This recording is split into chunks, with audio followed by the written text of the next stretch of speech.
Well, that was a great win for our team. I think it was a great example of overcoming a lot of adversity. We knew this game would be hard. We talked about trying to thrive in hard situations, and certainly had the opportunity to do that.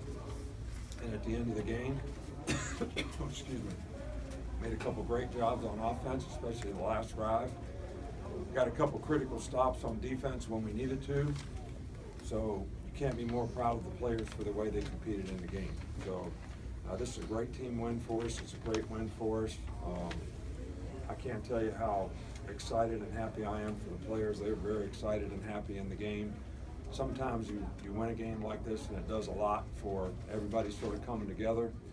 Certainly had to do that to overcome a lot of adversity out there, especially in the second half and the fourth quarter. Technically, obviously, especially on defense, they had a really good plan. They played slow. They're usually a no-huddle team. They played slow. They tried to shrink the game. They tried to make it a close game, have great time of possession, which they ended up having. But we made a lot of plays on offense, explosive plays, big plays, scored, did what we had to do to score points. Defensively, we didn't do a great job of stopping the run, but you got to give Mississippi State a lot of credit. They had a good plan. They've got a good running game. The quarterback is really a handful to go with the running game. Our players hung in there and did a really good job of competing. And I don't think there's any doubt about the fact that a lot of guys that hadn't played a lot of football to this point probably learned a lot tonight, and we'll have a chance to get better, and we'll certainly work with them to do that. We did have Ross Persbacher has a high ankle sprain. We'll do an MRI on him in the morning and probably learn as to how long he'll be out. But I don't think there's anybody else. I mean, we got a couple other guys nicked up that Doc will evaluate tomorrow, and we'll kind of go from there. Okay, opening up questions. What would you say to Jalen in the offense before that last scoring drive? I think we practiced that. You know, we usually practice a minute 20, so we were like 11 seconds off when we got the ball back. So we only had a minute 9. But I think the execution, ability to make plays when we needed to, Calvin, Jalen, Smitty in the end, they were blitzing and did a really good job of handling the blitz from an offensive standpoint at the end. We didn't do it earlier in the game, and we got sacked a few times, but Jalen did a nice job of handling it at the end. Like Coach, speak up on your questions, guys. There's a lot of noise. You guys noise. ran the perimeter a lot in the second half. What kind of opened up the running game for you guys in the second half?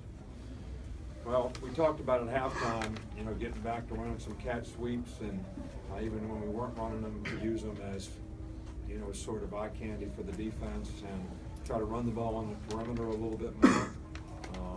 And I think the players did a really good job of that. I mean, we moved the ball very effectively in the second half. And Coach, talk about the spark Josh Jacobs gave the offense in the second half. Well, you know, Josh was a different sort of cat for us, and being a quick, explosive, fast guy.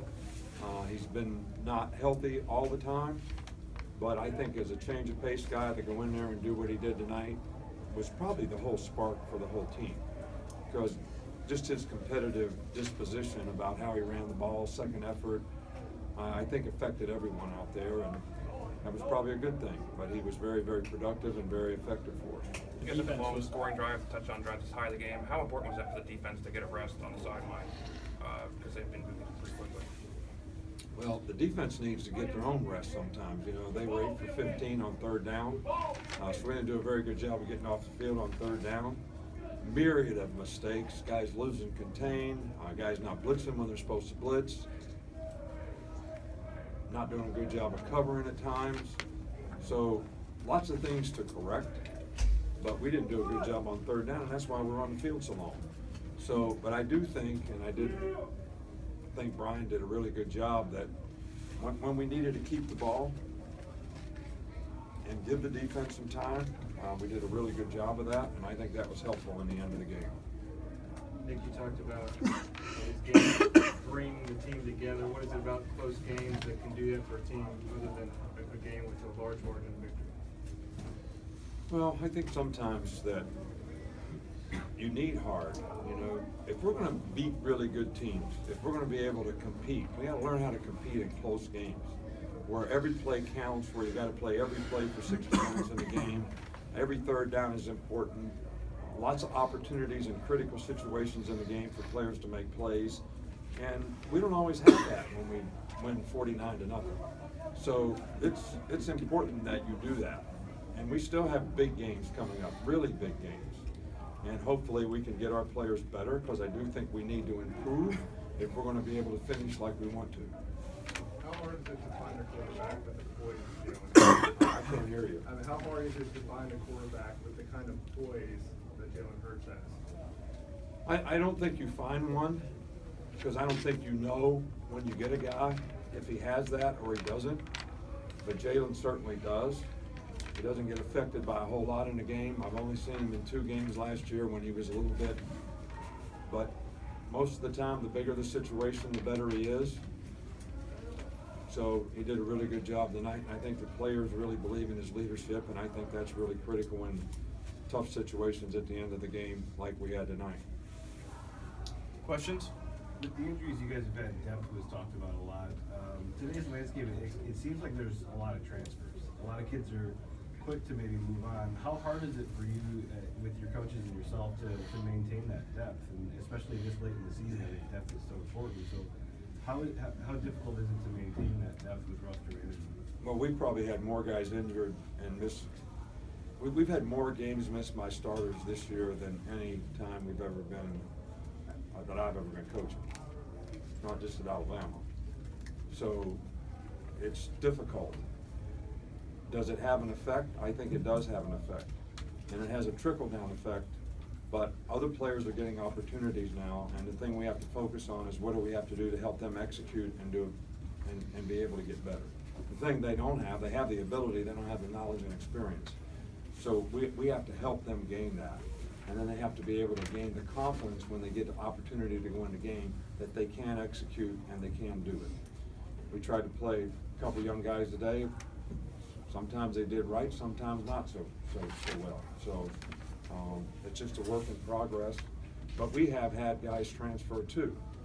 And I think that affects your depth long term. But the fact that we can attract and get, I would venture to guess, I'd like for somebody to do a study on this, we might be playing more freshmen than anybody in the country.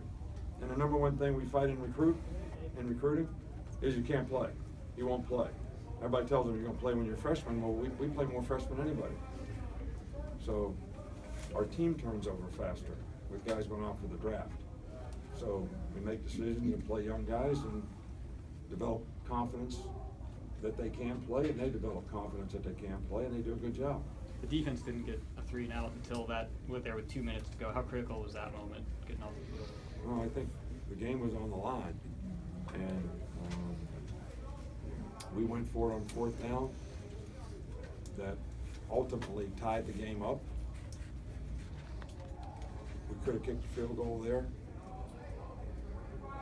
Might have made it, might have not made it. It would have been a pretty long field goal. So for us to come right back after we tied the game up and to get a stop was critical. It was also critical that we got a penalty. 15-yard penalty. You're not allowed to take your helmet off when you go on the field and celebrate. It's a penalty. So, and you know what? We just told the team, because it actually happened and they didn't call a penalty in a game earlier in the season. So everybody was told not to do that. So, but I guess we'll learn from that too. Last one. How impressed were you also that Jalen won the game with, using his arm versus maybe in the last couple of times that he's been in those situations, he's used his Well, I think I'm impressed that we make plays any way that we can. I don't select and say, I hope we can make them with your arm. Don't make them with your feet. Because basically, you make them however you got to make them to win. And you make all your decisions on that. So I have every confidence that Jalen can make plays with his arm. He's made them all year long. All right. Thanks, Coach. Thanks, Coach.